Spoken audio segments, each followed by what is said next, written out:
Welcome to A9 TV. ముందుగా headlines చూద్దాం.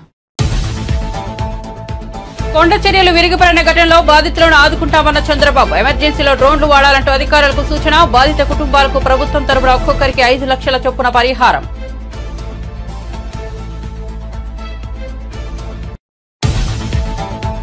Party మార్పుపై ఆర్కే రోజా సంచలన ప్రకటన. వైసీపీని వీడుతారన్న వార్తలపై తొలిసారిగా స్పందించిన రోజా తిరుమలలో కలకలం రేపిన రాజకీయ విమర్శలు.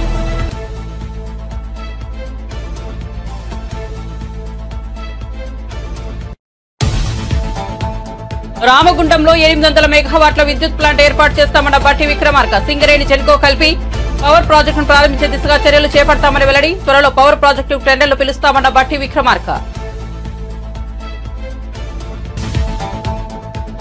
ఏపీ ప్రభుత్వ తీరుపై మాజీ ఎంపీ మార్గాని భరత్ విమర్శలు. గుడ్లవల్లేరు ఘటనను డైవర్ట్ చేసేందుకే ముంబై నటి కేసు తెరపైకి తీసుకొచ్చారని వెల్లడి. అసలు ఆంధ్రప్రదేశ్ లో ఏం జరుగుతుందని ప్రశ్న.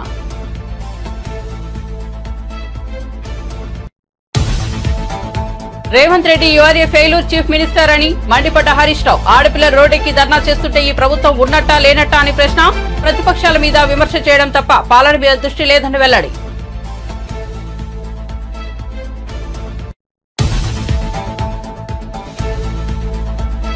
రేవంత్ రెడ్డిని అనాల్సిన మాటలను తమ పార్టీకి ముడిపెడుతున్నారని జగదీష్ రెడ్డి విమర్శ. ఉత్తమ్ కుమార్ రెడ్డి నోటిని అదుపులో పెట్టుకోవాలని హెచ్చరిక. రేవంత్ రెడ్డిని అనడం చేతకాక కేసీఆర్ మీద పడి ఏడుస్తున్నారని మండిపాటు. బంగాళాఖాతంలో తీవ్ర అల్పపీడనం. ఎడతెరిపి లేని వర్షంతో రోడ్లు జలమయం. ఉత్తరాంధ్ర దక్షిణ కోస్తాకు భారీ వర్ష సూచన.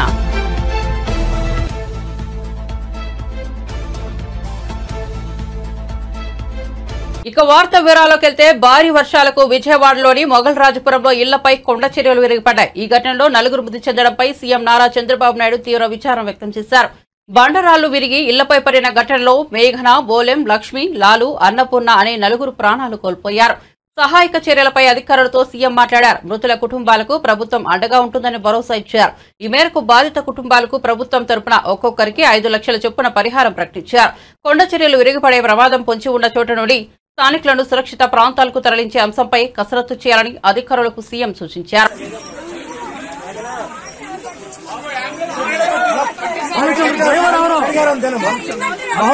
రామగుండంలో 800 మెగావాట్ల విద్యుత్ పవర్ ప్లాంట్ ఏర్పాటుపై ముఖ్యమంత్రి రేవంత్ రెడ్డితో చర్చించామని తెలంగాణ ఉప ముఖ్యమంత్రి మల్లు భట్టి విక్రమార్క తెలిపారు.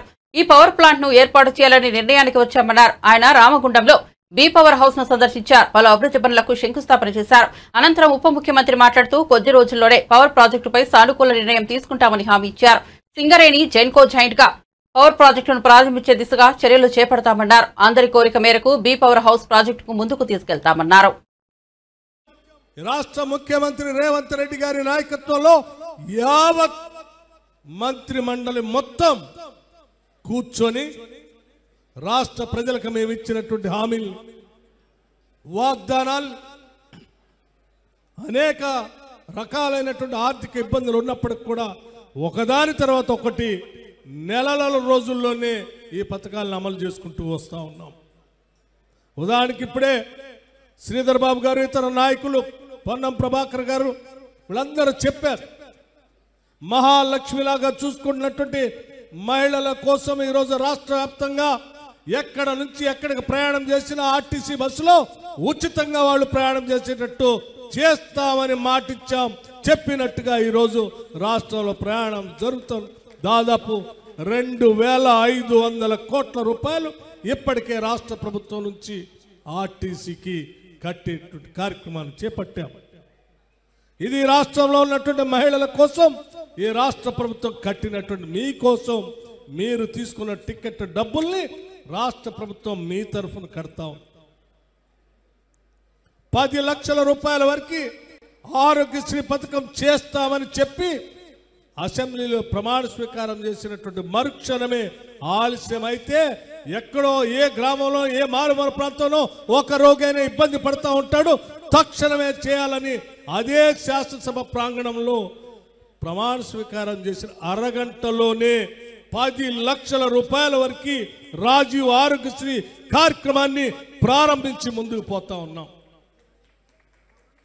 200 యూనిట్ల వరకు ఉచితంగా కరెంటు ఇస్తామని చెప్పి పేదవాళ్ళందరికీ లెక్కలతో సహా ప్రజా సంబంధాలు వ్యవహారాలు చూసేటువంటి కార్యక్రమాన్ని నెరవేర్చి ప్రజాపాలన పేరు మీద ప్రతి గ్రామంలో సభలు పెట్టి అధికారం కోల్పోయిన తర్వాత తొలిసారి తిరుమల శ్రీవారిని మాజీ మంత్రి ఆర్కే రోజా సెల్వమణి దర్శించుకున్నారు. మంత్రిగా తిరుమలలో హల్చల్ చేసిన రోజా మాజీ మంత్రి హోదాలో తిరుమలను సందర్శించారు. ఎలాంటి హడావుడి లేకుండా ఆమె తిరుమలలో పర్యటించారు. ఇటీవల ఆమె తన వ్యక్తిగత సోషల్ మీడియాలో వైఎస్ఆర్సీపీ మాజీ సీఎం జగన్ కు సంబంధించిన ఫోటోలు వివరాలను తొలగించారు. దీంతో ఆమె వైసీపీకి రాజీనామా చేస్తారనే వార్తలు కలకలం రేపాయి. ఈ నేపథ్యంలో తిరుమల సందర్శించిన సమయంలో మీడియా ఆమెను ప్రశ్నల వర్షం కురిపించారు. పార్టీ మారుతున్నారా అని ప్రశ్నించగా రోజా వాటిని కొట్టిపారేశారు. కాగా తిరుమలలో ఆమె రాజకీయ విమర్శలు చేయడం కలకలం రేపాయి. తిరుమలలో రాజకీయాలు మాట్లాడవద్దని నిర్ణయించిన సమయంలో మళ్లీ ఆమె రాజకీయ విమర్శలు చేయడం తీవ్ర విమర్శలకు వ్యక్తమవుతున్నాయి. ఆంధ్రప్రదేశ్లో ఆడపిల్లలకి రక్షణ గురించి ఆలోచిస్తే చాలా బాధాకరంగా ఉంది. ఎందుకంటే ఎక్కడ చూసినా రేపులు, మర్డర్లు అండ్ ఆడపిల్లల కాలేజీ బాత్రూమ్స్లో హిడెన్ కెమెరాలు పెట్టి ఏ విధంగా పైశాచిక ఆనందం పొందుతున్నారో మనం చూస్తున్నాం. ఈరోజు నేరస్తులకి ఇంత ధైర్యం వచ్చింది అంటే దానికి ఈ ప్రభుత్వం సిగ్గుపడాలి. ఎందుకంటే గతంలో జగన్మోహన్ రెడ్డి గారి ప్రభుత్వంలో ఒక తప్పు జరగాలి అంటే ఎంత భయం ఉండేదో మీకు అందరికీ తెలుసు.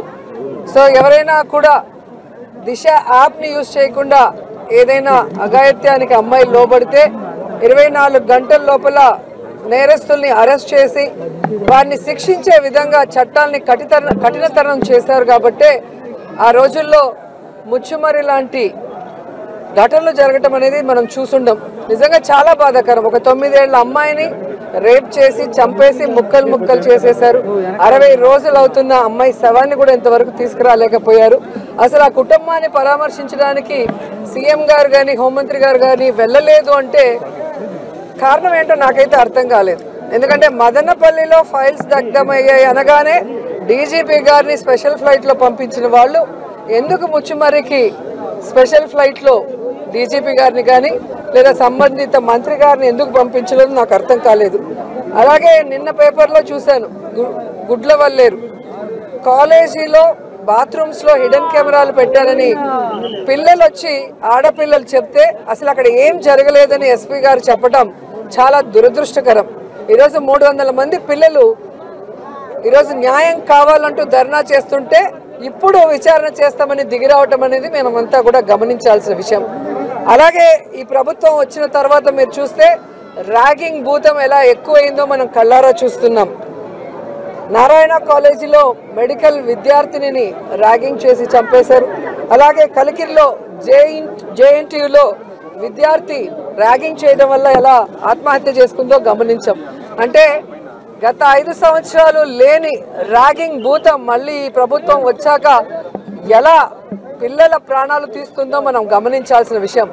నేను ఈ ప్రభుత్వానికి ఒకటే చెప్పగలను, రెడ్ బుక్ రాజ్యాంగం మీద పెట్టిన దృష్టి ఇంట్రెస్ట్ పక్కన పెట్టి ఆడపిల్లకి రక్షణ కల్పించడంలో గౌరవాన్ని కల్పించడంలో మీరు ముందుండాలని కూడా వాళ్ళని కోరుకుంటున్నాను. రోజు కాదు, గతంలో కూడా జగన్మోహన్ రెడ్డి గారి ప్రభుత్వం అపోజిషన్లో ఉన్నప్పుడు 2014 to 19 కూడా ఇలాగ చాలా మంది మారారు. మారిన వాళ్ళు ఏమయ్యారో కూడా మనం కళ్ళారా చూసాం. సో ప్రజల చేత ఒక పార్టీ సిద్ధాంతాలు నచ్చి ఎన్నుకోబడిన ప్రజల పార్టీ సిద్ధాంతాలు నచ్చి ఎన్నుకోబడిన వాళ్ళు, పార్టీ నియమించిన వాళ్ళు ఈరోజు వెళ్ళిపోతుంటే వాళ్ళు ఆలోచించుకోవాలి వాళ్ళు చేస్తుంది కరెక్టా తప్ప అనేది. సో దీనివల్ల జగన్ అన్నకో వైఎస్ఆర్సీపీ పార్టీకో ఎటువంటి నష్టం ఉండదు. ఎందుకంటే ఎప్పుడూ కూడా పార్టీకి ద్రోహం చేసి వెళ్లిన వాళ్ళని ఎవరూ కూడా గౌరవించరు. రాష్ట్ర ముఖ్యమంత్రి రేవంత్ రెడ్డిపై మాజీ మంత్రి సిద్దిపేట ఎమ్మెల్యే హరీష్ రావు నిప్పులు చెరిగారు. సిగ్గుపడాలి రేవంత్ రెడ్డి, ఆడపిల్లలు రోడ్డుకి ధర్నా చేస్తుంటే ఈ ప్రభుత్వం ఉన్నట్టా లేనట్టా అని నిలదీశారు. ఆడపిల్లలు 2 కిలోమీటర్లు నడిచి జాతీయ రహదారి మీద ధర్నా చేస్తే ఈ ప్రభుత్వం నుండి ఇప్పటి వరకు స్పందన లేదని హరీష్ రావు మండిపడ్డారు. రంగారెడ్డి జిల్లాలోని పాలమాకుల కస్తూర్బా గాంధీ బాలికల విద్యాలయాన్ని ఎమ్మెల్యే సబితా ఇంద్రారెడ్డితో కలిసి హరీష్ రావు సందర్శించారు. నేను సబితక్క గారు మనలో సోషల్ మీడియా మాధ్యమాల్లో చూసి నేను సబితక్క గారు మా స్థానిక నాయకులు నిజంగా పిల్లల బాధ తెలుసుకోవాలని చెప్పి ఇక్కడ రావడం జరిగింది. ఆ పిల్లలు అసలు వాళ్ళ కళ్ళల్లో నీళ్లు కారిపోతా ఉన్నాయి, ఏడ్చేస్తున్నారు, దుఃఖాన్ని ఆపుకోలేకపోతున్నారు. పిల్లలు భయంతో వణికిపోతా ఉన్నారు. మళ్ళీ మీరు పోయిన తర్వాత మమ్మల్ని కొడతారేమో, మమ్మల్ని ఇప్పటికే విపరీతంగా మరి కర్రలు విరిగిపోయేటట్టు కొడుతున్నారని చెప్పి పిల్లలు ఏడ్చుకుంటూ ఈరోజు చెప్పడం జరిగింది. అంటే ఈరోజు నిజంగా ఆ పిల్లల పరిస్థితి చూస్తుంటే మాకు కూడా కళ్ళల్లో నీళ్లు ఆగడం లేదు. అన్నంలో పురుగులు వస్తూ ఉన్నాయి, పప్పులో పురుగులు వస్తూ ఉన్నాయి, సాంబార్ నీళ్లులాగా ఉన్నది. అసలు పురుగులు వస్తున్నాయి సార్ అంటే పురుగులు తీసేసి తినండి అని మమ్మల్ని కొడతా ఉన్నారని ఆ పిల్లలు తమ బాధను వెలుగుచ్చుతా ఉన్నారు. పాఠాలు సరిగా చెప్పడం లేదు, అందరూ గైడ్లు పెట్టుకొని పరీక్ష రాయమంటున్నారు. అటు విద్య లేదు, ఇటు భోజనము లేదు, కనీస సౌకర్యాలు కూడా లేవని చెప్పి పిల్లలు చాలా బాధపడతా ఉన్నారు. 6వ తరగతి పిల్లల్ని అడిగితే ఒక జత బట్టలు మాత్రమే ఇచ్చారు, ఇంకా 2వ జత బట్టలు రానే లేదు అని చెప్పి 6వ తరగతి పిల్లలు చెప్తా ఉన్నారు. బుక్స్ కూడా పార్ట్ 1 పార్ట్ 2లో ఒకరికి పార్ట్ 1 ఇచ్చి ఇంకొకరికి పార్ట్ 2 ఇచ్చి ఇద్దరు కలిపి చదువుకోండి అంటున్నారు. పూర్తిగా పుస్తకాలు కూడా పిల్లలకు అందినటువంటి పరిస్థితి లేదు. బట్టలు రావు, పుస్తకాలు రావు, కడుపు నిండా భోజనం పెట్టే పరిస్థితి లేదు. ఇలా గతంలో కేసీఆర్ గారు సన్న బియ్యంతో కడుపు నిండా అన్నం పెడితే ఇలా గొడ్డు కారం పెడుతున్నారు. మీరు ప్రతిరోజు కోడిగుడ్డు ఇచ్చే మెనూను పెడితే వారంకు 2 రోజులు మాత్రమే కోడిగుడ్లు ఇస్తున్నారు. అది కూడా ఆ కోడిగుడ్డు కూడా నీళ్లు వాసన వస్తుంది, మేము తినలేకపోతున్నాము అని చెప్పి పిల్లలు చాలా బాధపడుతున్నటువంటి పరిస్థితి ఉంది. అంటే ఈ ప్రభుత్వం వచ్చిన తర్వాత గురుకులాలను, ముఖ్యంగా కస్తూర్బా పాఠశాలల్ని, ఎస్సీ ఎస్టీ బీసీ మైనార్టీ పాఠశాలల్ని నిర్లక్ష్యం చేస్తూ ఉన్నారు. ఇవాళ మనం రోజు పత్రికల్లో చదువుతా ఉన్నాం, చాలా చోట్ల కూడా విష ఆహారం తిని పిల్లలు ఆసుపత్రుల పాలవుతున్నారు. దాదాపు 500 మంది పిల్లలు ఈ రెసిడెన్షియల్ స్కూళ్లలో చదివే పిల్లలు ఆసుపత్రుల పాలయ్యారు. 38 మంది పిల్లలు ఇప్పటి వరకు రాష్ట్రంలో చనిపోయినారు. ఒకవైపు పాము కాట్లు, ఇంకొక వైపు ఎలుకలు కొరుకుతా ఉన్నాయి. అయినా ఈ ప్రభుత్వం మొద్దు నిద్రపోతా ఉంది. అసలు పిల్లల్ని ఎలుకలు కొరుకుతా. రామాయణ ఎస్సీ గురుకుల పాఠశాలల్లో 11 మంది పిల్లల్ని ఎలుకలు విషం పెట్టుకుంటున్నారు. కులం పేరుతో దూషిస్తున్నారని, మీ తల్లిదండ్రులకు గతి లేక మా స్కూళ్లలో జాయిన్ చేశారని, ఆ తల్లిదండ్రులు కించపరిచే విధంగా ఉపాధ్యాయులు మాట్లాడుతున్నారని చెప్పి వాళ్ళు చెప్తా ఉన్నారు. మేము ప్రభుత్వాన్ని కోరేది ఒక్కటే, ఇప్పటికైనా రివ్యూ చేయండి. దయచేసి ఇక్కడ ఉండే టీచర్లందరినీ కూడా మార్చండి. పిల్లలు వణికిపోతా ఉన్నారు. టీచర్లందరినీ కూడా మార్చి ఆ పిల్లల్లో ఆత్మవిశ్వాసాన్ని నింపండి, సరి అయిన భోజనం పెట్టండి, పిల్లలకు సరిగ్గా క్లాసులు చెప్పాలని చెప్పి బీఆర్ఎస్ పార్టీ పక్షాన మేము డిమాండ్ చేస్తున్నాం. విద్యాశాఖ మంత్రిగా ముఖ్యమంత్రి గారు ఉంటే ఏమనుకుంటారు, మేలు జరుగుతుంది, బడ్జెట్ మంచిగా వస్తుంది అనుకుంటారు. ఇవాళ పొద్దున మైనార్టీ గురుకులాలకు మాట్లాడితే చేయండి. కాంగ్రెస్ పార్టీ ఎమ్మెల్యేలకు అసలు అవగాహన లేదని కుంభకోణంలో ఉన్న ఉత్తమ్ కుమార్ రెడ్డి జైలుకు వెళ్లడం ఖాయమని బీఆర్ఎస్ మాజీ ఎమ్మెల్యే పెద్ది సుదర్శన్ రెడ్డి సంచలన వ్యాఖ్యలు చేశారు. హన్మకొండ బాలసముద్రంలోని బీఆర్ఎస్ పార్టీ కార్యాలయంలో సమావేశంలో ఆయన మాట్లాడుతూ కుంభకోణంలో ఉన్న ఉత్తమ్ కుమార్ రెడ్డి జైలుకు వెళ్లడం ఖాయమని తెలిపారు. ఇది వరంగల్ అడ్డా, ఏది పడితే అది మాట్లాడితే మర్యాదగా ఉండదన్నారు. మీరు చేసిన కుంభకోణంలో కాంగ్రెస్ పార్టీ వారు మీకు మద్దతుగా లేరన్నారు. అందుకే కేసీఆర్ పై పడి మాట్లాడి కాంగ్రెస్ పార్టీ పట్టించుకుంటాడనే ఆశతో ఇలా మాట్లాడుతున్నావంటూ మండిపడ్డారు. 10 సంవత్సరాల పాటు ఏమాత్రం ముందుకు పోలేదు. అప్పటి కాంట్రాక్టర్లు దొంగల వలె రాష్ట్రాలు దాటి పారిపోతే పైసలు పట్టుకొని ప్రభుత్వం సొమ్మెత్తుకొని కేసీఆర్ గారు వచ్చిన తర్వాతనే రెవెన్యూ రికవరీ యాక్టులు పెట్టి 62 సెక్షన్ అప్లై చేసి వారిపైన వారి కాంట్రాక్టులు రద్దు చేసి రెవెన్యూ రికవరీ యాక్ట్ ద్వారా ఆనాటి మొబిలైజేషన్ అడ్వాన్స్లను రికవరీ చేసిన కేసీఆర్ గారి డెకైట వేల కోట్ల రూపాయలు మీ అనుమాయులకు మీరు అప్పచెప్పి అందులో 100 కోట్లు దొబ్బినటువంటి ఉత్తమ్ కుమార్ రెడ్డి గారు మీరు డెకైట. ఇవాళ మీరు 2 డిపార్ట్మెంట్లకి రాష్ట్రంలో మంత్రిగా పనిచేస్తున్నారు కదా. ఒక ఇరిగేషన్ గురించే నిన్న మాట్లాడుతూ కేసీఆర్ గారిని డెకైట్ అన్నారు. సివిల్ సప్లైస్ డిపార్ట్మెంట్ కూడా మీ చేతులు ఉన్నాయి కదా. ఇప్పుడు current issue, on going issue, ఈ రాష్ట్రంలో 1832 సెంటర్లు ఓపెన్ చేసి బాజాప్తా అకౌంట్ల ద్వారా ప్రభుత్వ నిబంధనలను ఉల్లంఘించి ఇవాళ మీరు డబ్బులు వసూలు చేసి జేబులు నింపుకున్న నువ్వు డెకాయిట్ ఉత్తమ్ కుమార్ రెడ్డి. జైలు 1000 రోజులు నీకు దగ్గర పడ్డాయి. సివిల్ సప్లై స్కామ్ నీ మెడకు ఉరితాడైంది. ఆ భయంతో నీకు కాంగ్రెస్ పార్టీ మద్దతుగా లేదు, రేవంత్ రెడ్డి మద్దతుగా లేడు, మిగతా వాళ్ళందరూ మద్దతుగా లేరు. పొత్తుగూడినప్పుడు రేవంత్ రెడ్డి మీ ముఖ్యమంత్రి, నువ్వు పొత్తుగూడినవు. కానీ కుంభకోణం బీఆర్ఎస్ బయటపెట్టిన తర్వాత మీ మధ్య విభేదాలున్నాయి. ఆ భయంతో ఇలా కేసీఆర్ను తిడితే కాంగ్రెస్ అధిష్టానం నిన్ను ఈ కుంభకోణం నుంచి బయటపడుతుందని చెప్పి అనుకుంటున్నావు. నీ ప్రేలాపనలు నిలబడాయి. జైలు తప్పదు ఉత్తమ్ కుమార్ రెడ్డి నీకు. ఇలాంటి పిచ్చి మాటలు, కాళేశ్వరం అంటే 1,00,000 కోట్లు పెడితే కూలిపోయిందంటవా నిన్న? సిగ్గు శరం లేదు. ఓ దిక్కు కమిషన్, ఒక అత్యున్నతమైనటువంటి స్వయం ప్రతిపత్తి గల ఒక కమిషన్, దానిపైన విచారణ పనిలో ఉన్నది. గుడ్లవల్లేరు ఇంజనీరింగ్ కాలేజీ ఉదంతంలో ఏపీ ప్రభుత్వ తీరుపై మాజీ ఎంపీ మార్గాని భరత్ విమర్శలు గుప్పించారు. ఏపీలో డైవర్షన్ పాలిటిక్స్ నడుస్తున్నాయని విమర్శించారు. గుడ్లవల్లేరు ఘటనను డైవర్ట్ చేసేందుకే ముంబై నటి కేసును తెరపైకి తీసుకొచ్చారని అన్నారు. గుడ్లవల్లేరు కాలేజీలో 300 మంది ఆడపిల్లల విషయంలో కూటమి ప్రభుత్వానికి శ్రద్ధ లేదని, కానీ ముంబై నటి విషయంలో మాత్రం అత్యంత శ్రద్ధ పెట్టారని విమర్శించారు. వీడియోలు తీశారని వాళ్ళు ఆరోపణలు చేస్తూ ఉంటే ఈ గొడవ మానేసి చంద్రబాబు నాయుడు గారు ఆ కదంబరి అనే అమ్మాయి గురించి మాట్లాడుతూ ఉన్నాడు. అసలు ఏం జరుగుతూ ఉంది ఆంధ్రప్రదేశ్ రాష్ట్రంలో? డైరెక్ట్గా ఒక వాళ్ళు బాత్రూముల్లో స్నానాలు చేసే వీడియోలు బయటకు వచ్చాయి అని చెప్పి వాళ్ళు ఆరోపణలు చేస్తూ ఉంటే పిల్లలు, దాని గురించి మాట్లాడకుండా ఎవరో బొంబాయి నటి, ఇలాంటి వాళ్ళు చాలామంది ఉంటారు. ఈ బ్లాక్మెయిల్ ధోరణిలో బాంబేలో కుప్పల తెప్పల కింద ఉంటారు. అదేదో పెద్ద ఇష్యూలా తీసుకుని వచ్చి ఇక్కడ మీడియాని డైవర్ట్ చేసే కార్యక్రమం చేస్తూ ఉన్నారు. ఎవరికి తెలియదండి ఇవన్నీను.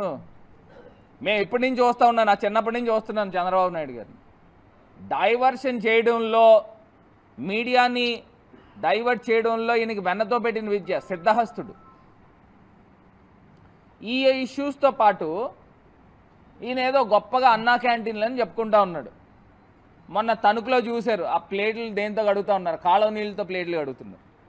సరే, అది పక్కన పెడితే న్యూస్ బీడ్ IIITకి సంబంధించి మధ్యాహ్నం భోజనానికి సంబంధించి స్కూల్స్లో, గవర్నమెంట్ స్కూల్స్లో అసలు ఏ రకమైన భోజనాలు పెడతా ఉన్నారు?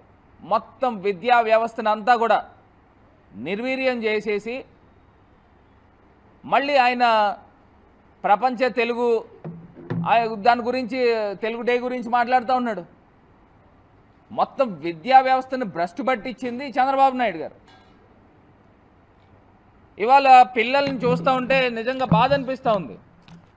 వాళ్ళు విష జ్వరాలు వచ్చి మేము తినలేం బాబు అని చెప్పేసి వాళ్ళు చెప్తా ఉంటే, ఇక ఇలా మేము తినలేం బాబు అని చెప్పి వాళ్ళు నేరుగా పాడేస్తూ ఉన్నారు భోజనాలు. పోనీ అది మా సాక్షి పేపర్ అనుకోండి, ఇది ప్రజాశక్తి పేపర్లో 75 మంది విద్యార్థులకి అస్వస్థత, కలుషిత ఆహారమే కారణం. అంటే రాష్ట్ర వ్యాప్తంగా వెలుగులోకి వచ్చినాయి ఇవి, వెలుగులోకి రానివి ఎన్ని ఉంటా ఉన్నాయో. అంటే గతంలో ముఖ్యమంత్రి గారు ఎంత, మాజీ ముఖ్యమంత్రి వర్యులు జగన్మోహన్ రెడ్డి గారు ఎంత శ్రద్ధ పెట్టేవారు. ఆయనే మెనూ చూస్ చేసి పిల్లలకి ఈ టైంకి ఇది పెట్టాలి, పిల్లలకి ఆ టైంకి అది పెట్టాలి, వారం వారం ప్రతిరోజు ఏదో ఒక మెనూ మారుస్తూ చక్కగా హెల్తీగా పిల్లల్ని తయారు చేసే కార్యక్రమం జరుగుతూ ఉంటే, ఈయన చంద్రబాబు నాయుడు గారు పెట్టే ఫుడ్ విద్యార్థులు గట్ట కుళ్ళిన కోడిగుడ్లు అవి పెడతా ఉన్నారు. పిల్లలు కూడా మన పిల్లలు లాంటి వాళ్ళే కదండి. గవర్నమెంట్ స్కూల్లో చదివే పిల్లలు కూడా నీ మనవడు లోకేష్ గారి కొడుకు, ఆయనకిలాగే మనం కూడా ఆలోచన చేయాలి కదండి. అంటే ఈ రకమైన నాశ్యు కాదండి ఇది. ముంబై నటి కాదంబరి జత్వాని ఉదంతం దారుణమని, ముఖ్యమంత్రి కార్యాలయాన్ని కదిలించిందని సిపిఐ జాతీయ ప్రధాన కార్యదర్శి నారాయణ అన్నారు. తిరుపతిలో నిర్వహించిన మీడియా సమావేశంలో ఆయన మాట్లాడుతూ, కాదంబరి విషయంపై ఇంత జరుగుతున్నా మాజీ ముఖ్యమంత్రి జగన్ నోరు విప్పడం లేదన్నారు. కాదంబరిని ఇబ్బందులకు గురిచేసిన పోలీసులను ముంబై, విజయవాడ, హైదరాబాద్ వీధిలో కఠినంగా శిక్షించాలని ఆయన డిమాండ్ చేశారు. శిక్షించడం వల్ల భవిష్యత్తులో ఇలాంటి పునరావృతం కాకుండా ఉంటుందన్నారు. తేలాలి.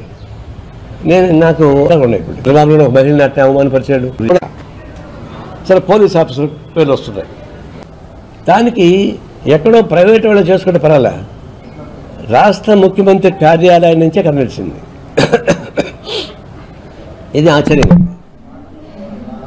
ఇంత జరుగుతుంటే కూడా మాజీ ముఖ్యమంత్రి ఇది నోరు తెలిసి ఒక మాట చెప్పలేకపోతున్నాడు. నాకు సంబంధం లేదని చెప్పలేకపోతున్నాడు, తప్పు జరిగిందని చెప్పలేకపోతున్నాడు, నోరు ముసుకొని నడవకి వెళ్ళిపోతున్నాడు. అంటే మౌనంగా ఉండడం కూడా గిల్టే కదా. నువ్వు చేయించావు నేను చెప్పడం లేదు, నోరు మూసుకోవడం కూడా గిల్టీ కింద ఎక్క. సరే పోలీస్ ఆఫీసర్ పేర్లు వస్తున్నాయి. రాణాని ఎవరు చూడడానికి చక్కగా ఉంటాడు, మనిషి కూడా చాలా స్మార్ట్గా ఉంటాడు. మన ఊరు అంత అందంగా ఉన్నాం. అదే అందుకే డైరెక్ట్ చూశాను కాబట్టి నేను అడిగా ఒకసారి రానా అంటే ఉత్తరప్రదేశ్ వాడిని అడిగా. లేదు సార్ నేను కృష్ణా జిల్లా అన్నాడు. సార్ 116 అన్నాల ఆంధ్రుడే. అయితే ఆయన పేరు వస్తూ ఉంది, ఇంకెవరి పేర్లు వస్తున్నాయి. ఇంత ఘోరానికి పాల్పడాల్సిన అవసరం ఉందా అని తలకంటే కన్నీరు ఊరుకోబోదు. మహిళల్ని వేధింపులు ఎవరు చేసినా వాళ్ళు ఊరుకపోరు. జగన్కి వర్తించింది. అంతకుముందు చంద్రబాబు ఒక మహిళని అట్టే అవమానపరిచాడు, ఆయనకు వర్తించింది, ముఖ్యమంత్రి పోగొట్టున్నాడు. తలకంటే కన్నీరు ఎవరు సపోర్ట్ చేసినా కూడా నష్టం. ఇప్పుడు ఇంత ఘోరం జరుగుతుంది. ఆమె ఓపెన్గా వచ్చి చెప్తా ఉంది రకరకాల పద్ధతుల్లో. అనేక ఘోరాలు రోజు వస్తున్నాయి. నా డిమాండ్ ఏంటంటే ఆ పోలీస్ ఆఫీసర్లు వాళ్ళు పనిష్మెంట్ చేస్తావా, సస్పెండ్ చేస్తావా, ఇంకో విషయం వాళ్ళకి ఈ కోర్టులు చట్టాలు ఉద్యోగానికి పోవు, కొన్నాళ్ళు బయట వచ్చేస్తారు. వాళ్ళని కడ్రాయిలు వేసి హైదరాబాద్లో బాంబేలో ఊరేగించాలి బట్టలు తీసేసి. అప్పుడు కానీ వాళ్ళు బుద్ధి రాదు. ఈ చట్టాలన్నీ వాళ్ళు ఏం చేస్తాయి, 2 రోజులు జైల్లో పెడతారు. జైల్లో కూడా ఇప్పుడు హాయిగా ఉన్నాయి. జైల్లో అంతకుముందు మేము పోయినప్పుడు జైల్లో కాదు ఇప్పుడు ఉండేది, అది గెస్ట్ హౌస్ లాగా ఉన్నాయి ఇప్పుడు. అందువల్ల అదే ప్రాబ్లం లేదు.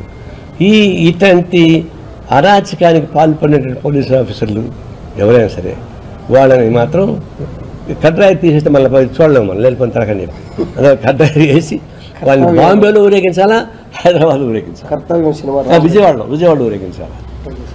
అవి చేయకుండా పోతే ఎవరు భయపడరు. అరెస్టే కదా చేసుకోపో, జైల్లో ఉంటాను మళ్ళీ వస్తాను అంటారు. వాళ్ళు చేసేదేం లేదు. జీతం కట్ చేయొచ్చు కావాలంటే, ఇంక్రిమెంట్ కట్ చేయొచ్చు, అంతకుమించి ఏం కాదు వాళ్ళది. అందుకని వాళ్ళు బతుకున్నగానే వాళ్ళు జీవోత్సవంలాగా ఉన్నారంటే ఈ పని చేయమని కోరుతున్నారు. చేసి తప్ప దీన్ని అంగీకరించడం సాధ్యం కాదు. చాలా ఘోరమైన పరిస్థితి జరిగింది. నోరు అదుపులో పెట్టుకుని మాట్లాడాలని మాజీ మంత్రి సూర్యాపేట ఎమ్మెల్యే జగదీష్ రెడ్డి హెచ్చరించారు. ఇరిగేషన్ ప్రాజెక్టులో అవినీతి జరిగిందంటూ మాజీ సీఎం కేసీఆర్ పై ఆయన ఉపయోగించిన పదజాలంపై తీవ్రంగా స్పందించారు. శనివారం ఆయన మీడియాతో మాట్లాడారు. పట్టపగలు నోట్ల కట్లతో దొరికిన దొంగలు మీరేనని, రేవంత్ని అనాల్సిన మాటలు ఉత్తమ్ కుమార్ రెడ్డి బీఆర్ఎస్ పై వాడుతున్నారని విమర్శించారు. రేవంత్ని అనడం చేతకాక కేసీఆర్ పై ఏడుస్తున్నారన్నారు. రెడ్ హ్యాండెడ్ గా పట్టుబడిన మీరు డెకాయిట్లని 10 ఏళ్లు ప్రజా సంక్షేమం కేసీఆర్ పాటుపడ్డారన్నారు. ఉత్తమ భాష మార్చుకోవాలని హితవు పలికారు. ఆ మంత్రులకు ఇప్పటికి కూడా ఇంకా పరిపాలన అర్థం కావడం లేదు. గతంలో మేము పూర్తి చేసి ఇంకా మాకంటే ముందు కాలం నుంచి కూడా పూర్తి అయిపోయి ఉన్న ప్రాజెక్టుల నీళ్ళనే ఇవ్వటం చేత కావటం లేదు. నాగార్జున సాగర్ నీళ్ళను కూడా చక్కగా ఇవ్వలేని దద్దమ్మ ఉత్తమ్ కుమార్. నీకంటే వెనకకొచ్చినోడు ముఖ్యమంత్రి పదవి గుంజుకొని పోతుంటే కూడా ఏం చేయలేని దద్దమ్మ ఉత్తమ్ కుమార్. ఇవాళ తెలంగాణలో డెకాయిట్ల పరిపాలన నడుస్తూ ఉంది. కేసీఆర్ గురించి మాట్లాడడం కాదు. ఇవాళ ప్రజల్ని ఎవరిని అడిగినా, హైదరాబాద్లో బిల్డర్లను అడిగినా, లేదా ఫైనాన్స్ శాఖ దగ్గర బిల్లుల కొరకు పోయిన వాళ్ళని అడిగినా, గ్రామాలలో ఏ ఆఫీస్కి పోయినా, మండలాల్లో ఏ ఆఫీస్కి పోయినా ఏం జరుగుతుంది, చేతులు తడవకుండా పని జరగడం లేదు అని చెప్పి ప్రజలు ఎట్లా గగ్గోలు పెడుతున్నారు మీ అందరికి కూడా తెలుసు. మేము చక్కగా 4 ఏళ్ళు ఇచ్చిన కాళేశ్వరం నీళ్ళని ఇవ్వలేని దద్దమ్మ ఉత్తమ్. మీ కాలంలోనే పూర్తయి ఆ తర్వాత 60 ఏళ్ళ నుంచి నీళ్ళు ఇస్తున్న నాగార్జున సాగర్ నీళ్లను కూడా, ఎడమకాలువ నీళ్లను కూడా పూర్తి స్థాయిలో అందించలేక పొలాలను ఎండబెడుతున్న దద్దమ్మ కూడా ఉత్తమ్ కుమారే. మాట్లాడేటప్పుడు నోరు అదుపులో పెట్టుకొని మాట్లాడాలి. 1,00,000 కోట్లు అంటాడు, 1,80,000 అంటాడు, 1,40,000 అంటాడు, 180 అంటాడు. ఇదంతా మీ డెకాయిట్లు లెక్కలు. ఇవి వాస్తవ లెక్కలు అయితే అట్లా మారవు. ఎందుకంటే డెకాయిట్లు మాత్రమే దోసుకొని వస్తారు కాబట్టి దోసుకొని వచ్చిన సొమ్ములో వాడెంత తినడు వీడెంత తినడు అని చెప్పి లెక్కలు తెలియక మాట్లాడుకునే మాటలు దోపిడీ దొంగల మాటలు మీవి. వాస్తవానికి హుజూర్నగర్ నియోజకవర్గం నుంచి మాకు ఫోన్లు వస్తున్నాయి. సార్ మా పొలాలు ఎండిపోతున్నాయి, మాకు ఇబ్బంది అవుతుంది, మీరు రావాలి అని. నల్గొండ నియోజకవర్గం నుంచి వస్తూ ఉన్నాయి. తుంగతుర్తి, సూర్యాపేట, కోదాడ నుంచి అయితే మొత్తుకుంటున్నారు రైతులు, మా పొలాలు ఎండిపోతున్నాయి, రండి కొంచెం చూడండి, పట్టించుకోండి. ప్రభుత్వానికి, ఈ మొద్దు ప్రభుత్వానికి, తెలివి తక్కువ ప్రభుత్వానికి ఏం మాటలు, చెత్త మాటలు. ప్రతి రివ్యూలో, అధికారిక రివ్యూలో తెలుగు రాష్ట్రాల్లో భారీ వర్షాలు కురుస్తున్నాయి. శుక్రవారం నుంచి ఎడతెరిపి లేకుండా వర్షాలు కురుస్తూనే ఉన్నాయి. మధ్య బంగాళాఖాతంలో ఏర్పడ్డ తీవ్ర అల్పపీడనం శనివారం ఉదయం వాయుగుండంగా మారింది. దీని ప్రభావంతో తెలంగాణ రాష్ట్రానికి భారీ నుంచి అతి భారీ వర్షాలు కురిసే అవకాశం ఉందని వాతావరణ శాఖ అధికారులు తెలిపారు. ప్రస్తుతం బంగాళాఖాతంలో వాయుగుండం కొనసాగుతోందన్నారు. ఆదివారం తెల్లవారుజామున కళింగపట్నం, విశాఖపట్నం, గోపాల్పూర్ తదితర ప్రాంతాల్లో తీరం దాటే అవకాశం ఉందన్నారు. ఈ వాయుగుండం ప్రభావంతో తెలంగాణలో భారీ నుంచి అతి భారీ వర్షం కురిసే అవకాశం ఉందని వాతావరణ శాఖ అధికారులు తెలిపారు. ఈ మేరకు రాష్ట్రానికి రెడ్ అలర్ట్ జారీ చేశారు.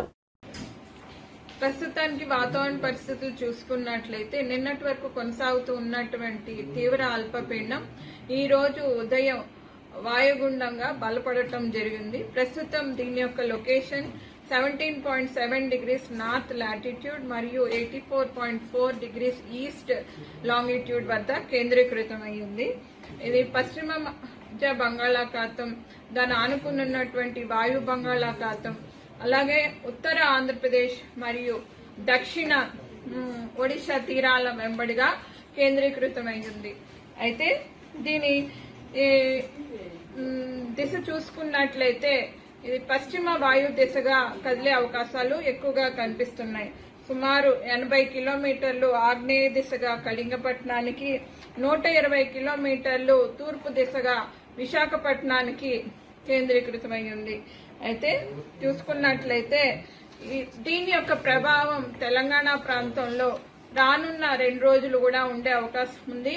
ఈ రోజు రేపు తెలంగాణ ప్రాంతానికి రెడ్ వార్నింగ్స్ జారీ చేయగా ఎల్లుండి హెవీ రెయిన్ఫాల్ వార్నింగ్స్ జారీ చేయడం జరిగింది. ఈ రోజు తెలంగాణ రాష్ట్రంలో అనేక చోట్ల తేలికపాటి నుంచి మోస్తారు వర్షాలు, అట్లాగే కొన్ని చోట్ల భారీ అతి భారీ వర్షాలు, 1-2 చోట్ల అత్యంత భారీ వర్షాలు కూడా ఉండే అవకాశం ఉంది. ఇక్కడ జిల్లాల వారీగా చూసుకున్నట్లయితే తెలంగాణ రాష్ట్రంలో రెడ్ వార్నింగ్స్ 7 జిల్లాలకు పెద్దపల్లి, కరీంనగర్, జయశంకర్ భూపాల్పల్లి, మూలుగు, భద్రాద్రి, ఈ ఖమ్మం, నల్లగొండ, సూర్యాపేట ప్రాంతాల్లోని కొన్ని చోట్ల భారీ అతి భారీ వర్షాలు, 1-2 చోట్ల అత్యంత భారీ వర్షాలు 20 సెంటీమీటర్ల పైనే ఉండే అవకాశం ఉంది. ఉత్తర జిల్లాలు, పశ్చిమ జిల్లాలు, మరికొన్ని జిల్లాల్లో భారీ నుండి అతి భారీ వర్షాలు కూడా ఉండే అవకాశం ఉంది. హైదరాబాద్ పరిసర ప్రాంతాల్లో మోస్తారు నుంచి భారీ వర్షాలు ఈ రోజు రాత్రికి కానీ రేపు ఉదయానికి కానీ ఉండే అవకాశాలు ఎక్కువగా కనిపిస్తున్నాయి. అట్లాగే రేపు చూసుకుంటే రేపు కూడా 1వ తారీఖున కొన్ని ఉత్తర జిల్లాలైనటువంటి ఆదిలాబాద్, నిజామాబాద్, నిర్మల్, కామారెడ్డి, అలాగే దక్షిణ జిల్లాల్లోని ఉమ్మడి మహబూబ్ నగర్ ప్రాంతాలకు రెడ్ వార్నింగ్స్ జారీ చేయడం జరిగింది. తర్వాత పశ్చిమ జిల్లాల్లోని కొన్ని జిల్లాలైనటువంటి ఈ సంగారెడ్డి, వికారాబాద్ ప్రాంతాల్లో ఆరెంజ్ వార్నింగ్స్, అలాగే ఈశాన్య ప్రాంతం తూర్పు జిల్లాల్లో కూడా ఆరెంజ్ వార్నింగ్స్ జారీ చేయడం జరిగింది. మిగతా జిల్లాల్లో మోస్తారు నుంచి భారీ వర్షాలు ఎల్లో వార్నింగ్స్ జారీ చేయడం జరిగింది. ఆ తర్వాత రోజున 2వ తారీఖున ఈ సిస్టమ్ మనకి వాయు దిశగా కదిలే అవకాశాలు ఉన్నందున ఈ వర్షాలు తగ్గుముఖం పట్టి కొన్ని ప్రాంతాల్లో ఉత్తర జిల్లాల్లోని భారీ వర్షాలు ఉండే అవకాశాలు కనిపిస్తున్నాయి. బులెటిన్ ముగించే ముందు హెడ్లైన్స్ మరోసారి చూద్దాం. కొండ చర్యలు విరిగిపడిన ఘటనలో బాధితులను ఆదుకుంటామన్న చంద్రబాబు. ఎమర్జెన్సీలో డ్రోన్లు వాడాలంటూ అధికారులకు సూచన. బాధిత కుటుంబాలకు ప్రభుత్వం తరపున ఒక్కొక్కరికి 5 లక్షల చొప్పున పరిహారం.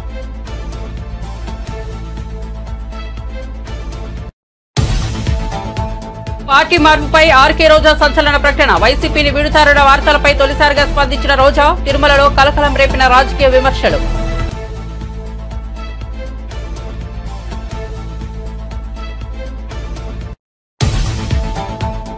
రామగుండంలో 800 మెగావాట్ల విద్యుత్ ప్లాంట్ ఏర్పాటు చేస్తామన్న బట్టి విక్రమార్క. సింగరేణి జెన్కో కలిపి పవర్ ప్రాజెక్టును ప్రారంభించే దిశగా చర్యలు చేపడతామని వెల్లడి. త్వరలో పవర్ ప్రాజెక్టు టెండర్లు పిలుస్తామన్న బట్టి విక్రమార్క. ఏపీ ప్రభుత్వ తీరుపై మాజీ ఎంపీ మార్గాని భరత్ విమర్శలు. గుడ్లవల్లేరు ఘటనను డైవర్ట్ చేసేందుకే ముంబై నటి కేసు తెరపైకి తీసుకొచ్చారని వెల్లడి. అసలు ఆంధ్రప్రదేశ్ లో ఏం జరుగుతుందని ప్రశ్న.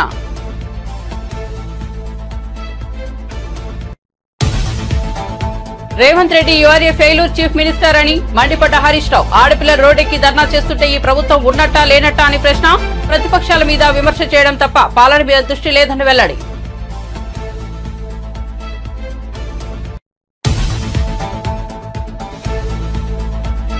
రేవంత్ రెడ్డిని అనాల్సిన మాటలను తమ పార్టీకి ముడిపెడుతున్నారని జగదీష్ రెడ్డి విమర్శ. ఉత్తమ్ కుమార్ రెడ్డి నోటిని అదుపులో పెట్టుకోవాలని హెచ్చరిక. రేవంత్ రెడ్డిని అనడం చేతకాక కేసీఆర్ మీద పడి ఏడుస్తున్నారని మండిపాటు. బంగాళాఖాతంలో తీవ్ర అల్పపీడనం. ఎడతెరిపి లేని వర్షంతో రోడ్లు జలమయం. ఉత్తరాంధ్ర దక్షిణ కోస్తాకు భారీ వర్ష సూచన.